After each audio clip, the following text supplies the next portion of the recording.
Durand line के पार फिर उठ रहे हैं बारूद के बादल। सवाल यह है, क्या पाकिस्तान अपने ही बनाए जाल में फंसने जा रहा है? धर्म, सियासत और ताकत के इस खेल में कौन जीतेगा, पाकिस्तान की हुकूमत या तालिबान की हकीकत? नमस्कार दोस्तों, मेरा नाम है कशफी और आप देख रहे हैं इंडिया डेली का डिजिटल प्लेटफॉर्म। मेरा नाम है शाहरुख सैफी। आज हम बात करेंगे उस तनाव की जो पाकिस्तान और तालिबान अफगानिस्तान के बीच दिनों दिन बढ़ता जा रहा है। इस्तांबुल में दोनों पक्षों के बीच बातचीत का एक नया दौर शुरू हुआ।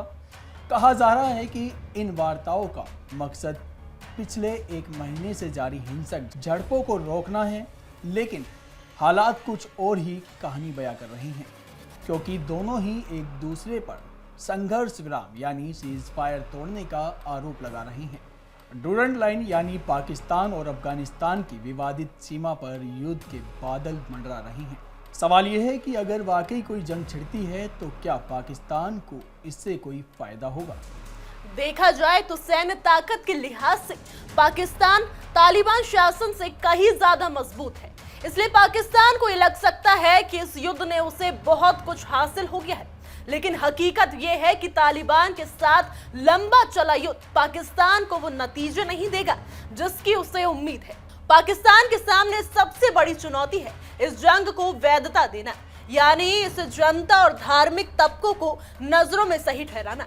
अतीत में पाकिस्तान ने धर्म का सहारा लेकर अपने प्रॉक्सी युद्धों को जायज ठहराया था, चाहे वो अफगानिस्तान हो या फिर कश्मीर के साथ हुआ युद्ध। मगर अब हालात बदल चुके हैं। अब पाकिस्तान के लिए धर्म के नाम पर तालिबान के खिलाफ जंग को सही ठहराना आसान नहीं रहा। इस बीच अफगान तालिबान सरकार के विदेश मंत्री आमिर खान मुत्तकी का भारतीय स्थित देवबंद मदरसे का दौरा कई मायनों में बड़ा बदलाव लेकर आया है।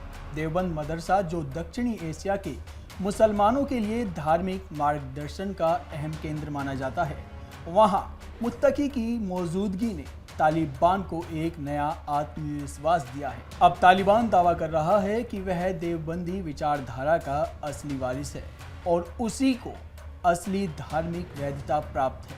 ऐसे में पाकिस्तान के बड़े धार्मिक विद्वानों के लिए तालिबान के खिलाफ युद्ध को धर्म के नाम पर सही ठहराना लगभग नामुमकिन हो गया है। सिर्फ धार्मिक ही नहीं, राजनीतिक मोर्चों पर भी पाकिस्तान के अंदर गहरी दरार दिखाई दे रही है।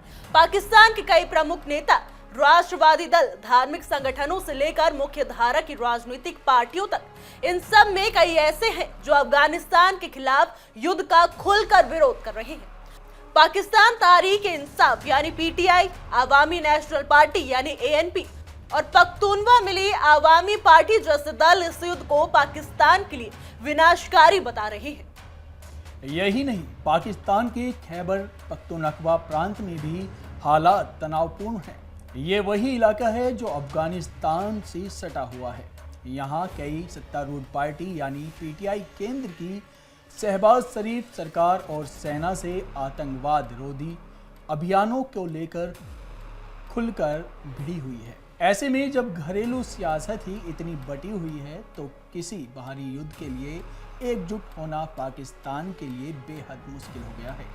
राजनयिक स्तर पर भले ही पाकिस्तान ने हाल ही में कुछ सफलता पाई हो, जैसे अमेरिका के साथ संबंधों में सुधार और सऊदी अरब के साथ सितंबर में हुआ स्ट्रेटेजिक म्यूचुअल डिफेंस एग्रीमेंट, लेकिन इसका फायदा आम जनता तक नहीं पहुंच पाया है। पाकिस्तान की आर्थिक हालात लगातार बिगड़ रही हैं। एक ताजा रिपोर्ट बताती है कि देश में गरीबी बढ़ रही है, निवेश घट रहा है और अर्थव्यवस्था ठहर सी गई है। लगभग 25 करोड़ की आबादी वाला पाकिस्तान एक लंबे युद्ध का आर्थिक बोझ उठाने की स्थिति में बिल्कुल भी नहीं है। इससे भी अहम बात यह है कि पिछले 4 दशकों से पाकिस्तान की अफगानिस्तान नीति में आम जनता को गहरी उलझन में डाल दिया है। कभी पाकिस्तान तालिबान का समर्थक बना, कभी उसके खिलाफ मोर्चा खोल दिया। इमरान खान के कार्यकाल में तो पाकिस्तान ने बड़ी संख्या में टीटीपी यानी तारीके तालिबान पाकिस्तान के लड़ाकों को खैबर पख्तूनख्वा में बहाल किया था। ये सब सेना की जानकारी में था, बल्कि पूर्व आईएसआई प्रमुख फैज हमीद ने इस समझौते को आगे बढ़ाने में अहम भूमिका निभाई थी। तालिबान के साथ पाकिस्तान के पुराने रिश्ते किसी से छिपे नहीं हैं। जब अगस्त 2021 में तालिबान ने काबुल पर कब्जा किया था, तब पाकिस्तान के रक्षा मंत्री ख्वाजा आसिफ ने उस जीत का खुलेआम जश्न मनाया था। हालांकि अब उनका रुख बेहद सख्त हो चुका है। उसी वक्त इमरान खान जो तब प्रधानमंत्री थे, उन्होंने तालिबान की जीत को गुलामी की जंजीर तोड़ने जैसा बताया था।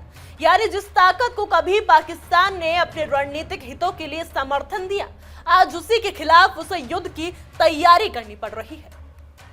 पाकिस्तान ने शायद ये भी सोचा होगा कि अगर वो अफगानिस्तान पर सैन्य कार्रवाई करता है तो अंतर्राष्ट्रीय समुदाय उसका साथ देगा, लेकिन ऐसा नहीं हुआ। जिन देशों ने इस स्थिति पर प्रतिक्रिया दी, उन्होंने सिर्फ संघर्ष विराम यानी सीज फायर और बातचीत की अपील की है। कोई भी देश पाकिस्तान के पक्ष में खुलकर सामने नहीं आया। तो तस्वीर दोस्तों साफ है। पाकिस्तान भले ही सैन्य रूप से ताकतवर हो, लेकिन राजनीतिक, धार्मिक और आर्थिक स्तर पर वो बेहद कमजोर स्थिति में है।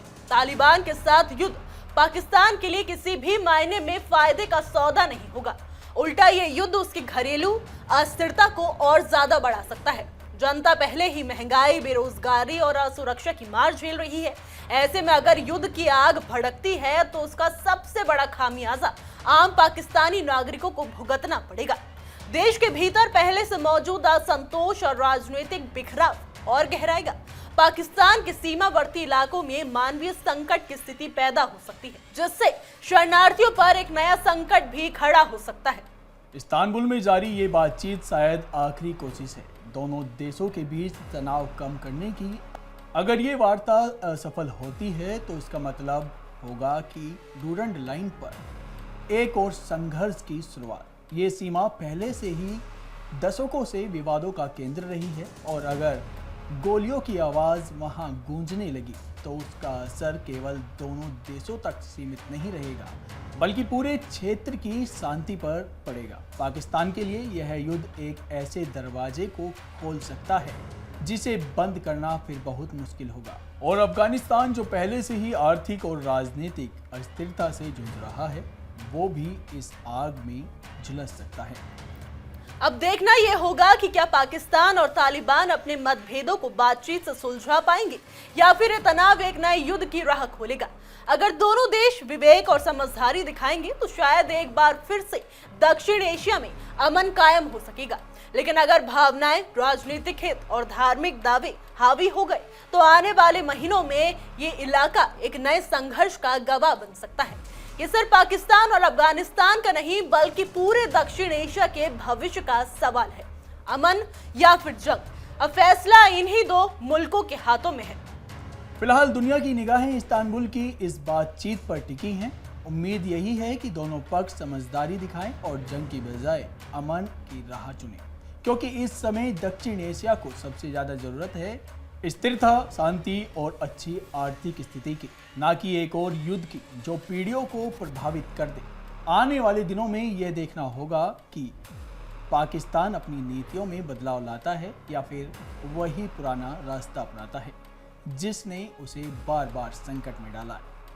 फिलहाल के लिए हमारी आज की रिपोर्ट में बस इतना ही। कैसा लगा आपको हमारा आज का वीडियो, हमें कमेंट करके जरूर बताइएगा। आपकी क्या राय है इस मुद्दे पर, वो भी हमें कमेंट करके जरूर बताइएगा। और देश और दुनिया की तमाम खबरों के लिए देखते रहिए इंडिया डेली का डिजिटल प्लेटफॉर्म और जुड़े रहिए इंडिया डेली की खास पेशकश तहकीकात, हर खबर की तह तक।